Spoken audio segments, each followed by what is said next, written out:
একসময় যদিও মনে হচ্ছিল সবকিছু ঠিকঠাকভাবে এগোচ্ছে, নিকো উইলিয়ামসের বার্সেলোনায় যোগদান শুধুই সময়ের ব্যাপার, কিন্তু এখন বিরাট এক জটিলতা তৈরি হয়েছে এবং বলতে গেলে পুরো প্রক্রিয়া থমকে গেছে। স্প্যানিশ সংবাদ মাধ্যম AS এর এক নতুন প্রতিবেদন অনুসারে বার্সার পক্ষ থেকে লা লিগার ফিনান্সিয়াল ফেয়ার প্লে রুলস এবং 1:1 নিয়মের ভেতর বার্সার প্রবেশ এখনও অনুমোদন না পাওয়ায় এবং আরও কিছু সমস্যার কারণে এই ট্রান্সফার প্রসেস এখন অনেক স্লো হয়ে গেছে। প্রথমত নিকোর রেজিস্ট্রেশন ইস্যু। একজন প্লেয়ারের রিলিজ ক্লজ পেমেন্ট করার পরেও সেই প্লেয়ারকে রেজিস্ট্রেশন করা খুবই জটিল, কারণ সেক্ষেত্রে লা লিগার কর্তৃপক্ষের ফিনান্সিয়াল ফেয়ার প্লে রুলসের ভেতর থেকে অনুমোদন নিতে হয়।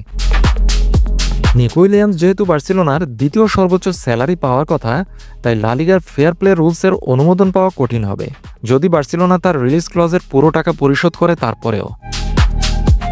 দ্বিতীয়ত, রিলিজ ক্লজের প্রায় 874 কোটি টাকা পেমেন্ট করা।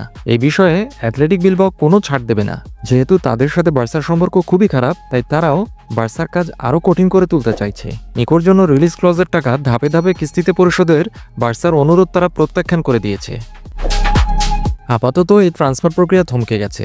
বার্সেলোনা তাদের বেতন সীমা পরিস্থিতি সমাধান না করা পর্যন্ত এবং লা লিগা কর্তৃপক্ষ সবুজ সংকেত না দেওয়া পর্যন্ত এই ট্রান্সফার স্থগিত থাকবে।